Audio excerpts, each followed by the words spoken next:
Hello everyone, it's Brian Lutchmeyer, NADP Chair. I'm here to provide to you the Chair's report in support of the NADP AGM2020. To start then, big thank you to you all as members. Firstly, you are the most important part of NADP. I'd also like to offer some thanks and some praise to the Board of Directors for their hard work and commitment, as well as the office in particular. So special thanks to John Conway, who's the Vice Chair for Operations and also acts as our company treasurer. Also to Jonathan Thompson, who's our Vice Chair for Professional Development, which I'll talk about in a few slides. Lynn Wilson, most importantly, for her role as Operations Manager. She's been crucial in terms of the support for the directors, our offer to members and engaging directly with the membership, as well as representing NADP in a variety of forums nationally. Lynn's also the chair of the Conference Standing Committee, which again I will talk about in a few minutes. Helen Young for co-chairing the Conference Standing Committee, working very closely with Lynn Wilson and that committee group in delivering on the conference planning and all the associated activity.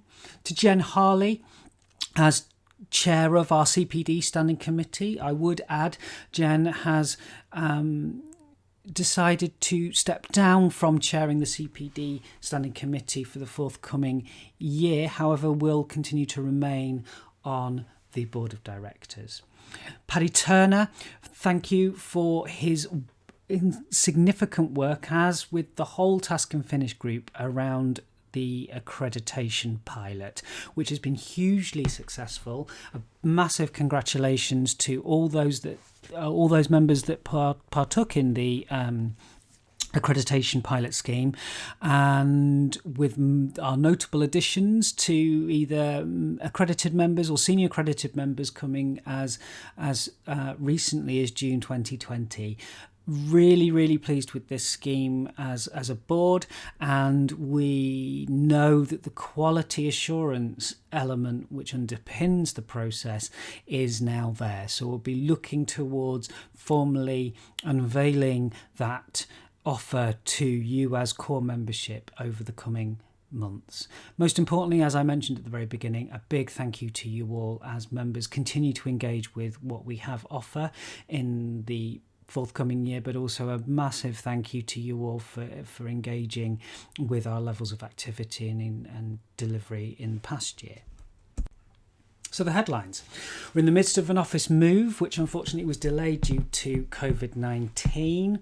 And at present, and from national lockdown, our office team, inclusive of Lynn Wilson and Joe Wilkie, our administrator, have been working remotely to support directors' membership and activity. And I think they've done an excellent job within what is a challenging time for NADP, but also the sector.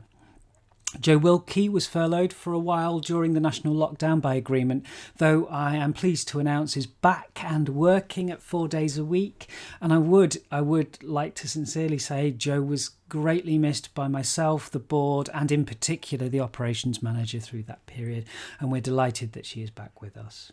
Our offer of training events and conferences have remained consistent over the past year, responding to feedback from members to continually develop and enhance what we do offer, and most recently adjusting within a short time frame to deliver a virtual level of conference offer for members, which has been hugely successful from the feedback we've received to date.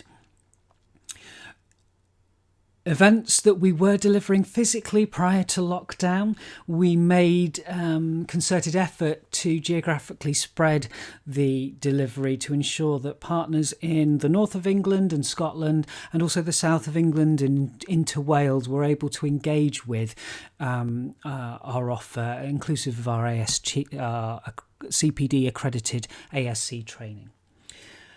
As mentioned before, the accreditation scheme development continues apace following the successful pilot during 1920, and we are looking to formally launch at some point during 2021, and we'll be providing members with details of that over the coming months.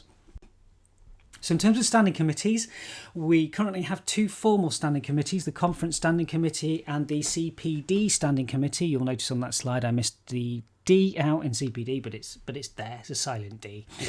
They'll continue through 2020 and 2021.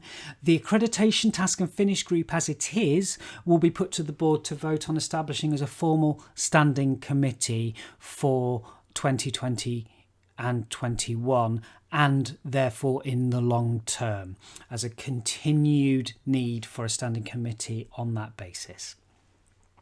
This will be pending board agreement.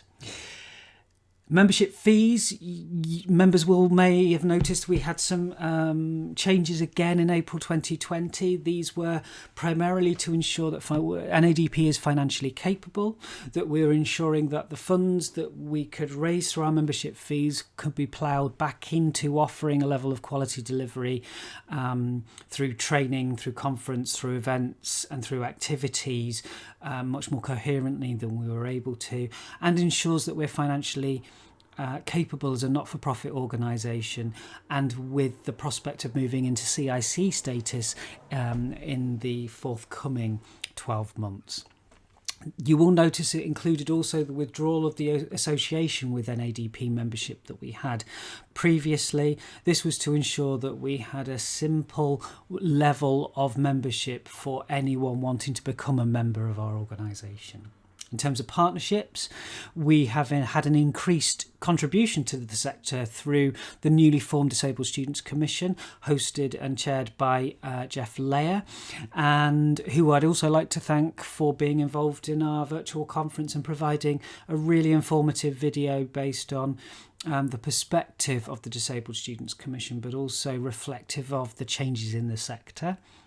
We've also worked very closely in partnership with, and this isn't an exhaustive list, but includes BARTA, ANMHP, UMAN, SASC, the Pocklington Trust, amongst other partners that will continue as we move through into 2020-21.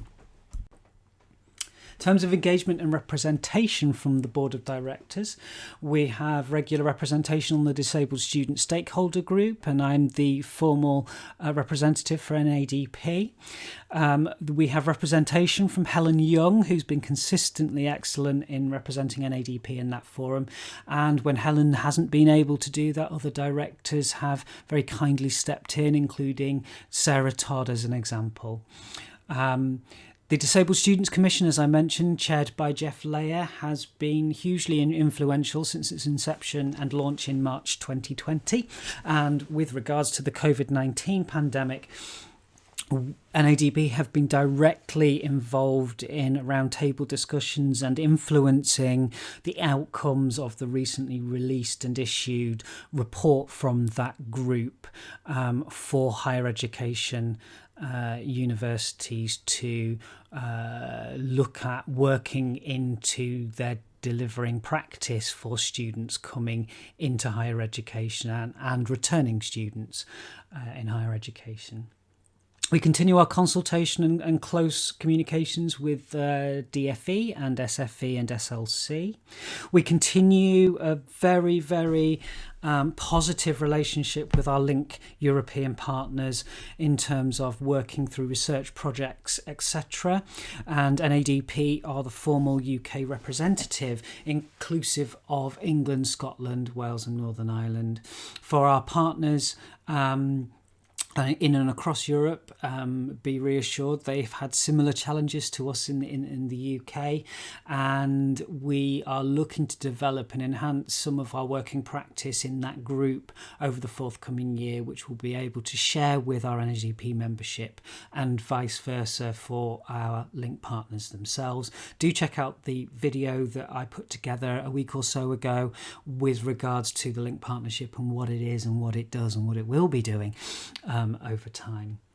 We've had continual engagement with the All-Parliamentary Group on Assistive Technology, and particularly with regards to the recent turnaround in the AT tender, and obviously the NADP and stakeholder response from the sector as well. We'll be looking towards influencing positive outcomes for relevant providers within that forum, but also within the DSSG group as well. I'd also like to thank Lynn Wilson for continuing to be our representative on the OIA Disability Experts Panel, which has been successful again in the past year. This isn't an exhaustive list of all the activities that we as a board of directors have been delivering on behalf of our membership, but is the prominent points where we have managed to not only share our practice but deliver on our voice to the sector, whilst taking into account that close work and partnership with our relevant stakeholders in the sector. So in terms of membership and finance, our offer to membership over the past year has included the accreditation pilot, which you can check out all the details on the link that's attached on the slide. Congratulations to, as I mentioned before, to our newly accredited members and newly senior accredited members. The list of those members is on the pages associated with the accreditation scheme. Do check that out for all the information about the scheme itself, the pilot, the successful recipients of the accreditation themselves as well. One of the other offers has been the Working Effectively with Autistic University Students, delivered through Nikki Martin on our board of directors as a co-opted director, and also Joe Hastwell. Feedback has been excellent. We know that it's a course that is worthy of delivery, and we'll be continuing to do that. It is a formally CPD accredited programme and has been approved by the Department for Education. So for thinking for services, disability services, etc., delivering NAMH support, and with particular regards to those band 4 levels of support to disabled HE students, we would actively recommend and encourage NMH providers to support their staff in engaging with this CPD accredited programme. Very important, particularly whilst SLC are looking at the quality assurance process in lieu of the withdrawal of DSA QAG from the sector in November and December 2019. Lastly, the virtual conference, which very recently concluded its 10-week run. Very successful, significantly good feedback from members.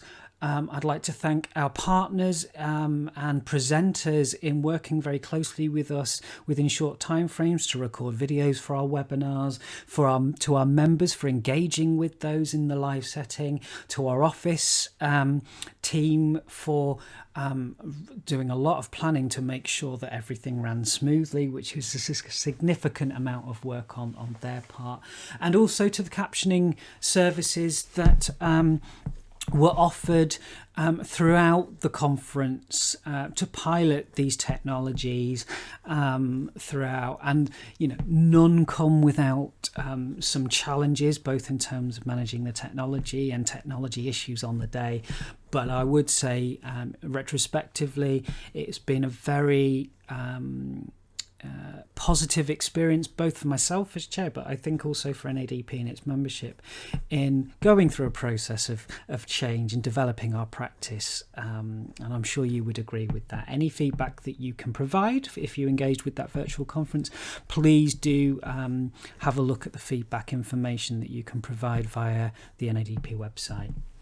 In terms of finances, I am pleased to say that our finances remain healthy and sustainable, and considering the challenges again across the sector, but also for NADP, we've achieved this through very careful planning and forecasting this last academic year. I would also like to add that one of the risk factors that were mitigated post-lockdown was via Lynn Wilson, our operations manager, who managed to save a significant financial loss for NADP due to previously booked venue and hotel accommodation for planning of our annual conference, which again, as you will recognise, had to be revisited and rescinded, and there was a great deal of work in order to recoup the money that we had spent out to book the relevant venues, and I'm pleased to say that's resulted in a minimum financial loss to NADP itself.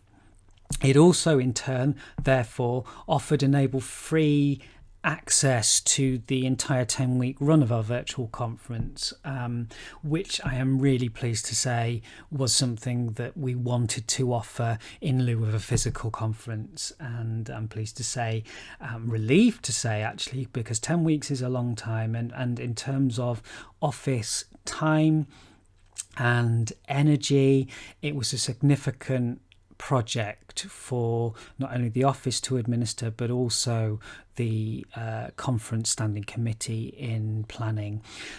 Alongside that, I would like to thank a very special thank you to Martin Smith and the awards panel team, inclusive of Caroline Huntley and also Helen Young. Hopefully you'll have checked out the video for the recipient of the Lifetime Achievement Award and the Deb Viney Award. If you haven't, please do check it out. But again, I think it's an excellent video, an excellent contribution to the work that we do in recognising the talent and the passion of our membership and particular members of our membership in their contribution to not only NADP, but the higher education sector in its broadest sense. Special thank you also to John Conway and Lynn Wilson for managing the finances and ensuring that actually NADP continues to remain financially healthy and continues to provide an active level of activity for our members. So lastly, an update on the NADP board. Ordinarily at AGM, in terms of the chair's report, I would be as chair stating which directors of the board will be stepping down and the election of new directors onto the board. However, because of the COVID-19 pandemic, and this isn't an excuse, I know it keeps coming up and I'm sure I'm not the only one in doing this, it has been a bit of a challenge in terms of how we were going to manage the AGM, which was delayed from June 2020. In doing so, there will be a delay in being able to state which directors are stepping down formally and the new directors onto the board. But we'll be issuing that information in the next few days in more detail as a separate statement to this particular video. So lastly, I'd like to thank you all for listening, having a look through these slides. If you do have any questions or any queries relating, please don't hesitate to contact the office team or myself. Continue to use the JISCmail forum and the various groups. Do consider thinking about the accreditation scheme as and when that is formally launched, and do be in touch with us about ideas you might have for an ADP activity. My view is that with active engagement and ideas from the membership to be involved, we can support some of that. So if you do have ideas about what we need to do as an organisation, where our voice needs to be raised, obviously respectively, of course, but in the right forums, but also thinking about research, thinking about projects, thinking about sharing of practice, etc. Know that it's a safe forum and organisation to do that. So please do speak as and when you feel you need to. So on that note, I will thank you ever so much for listening. I look forward to seeing you all at some point in the near future. And as you head into the forthcoming academic year, do look after yourselves and each other. And I know that's something as a mantra I keep repeating, but it's just something I genuinely believe in. And I will be in touch with you in due course. Thank you for listening.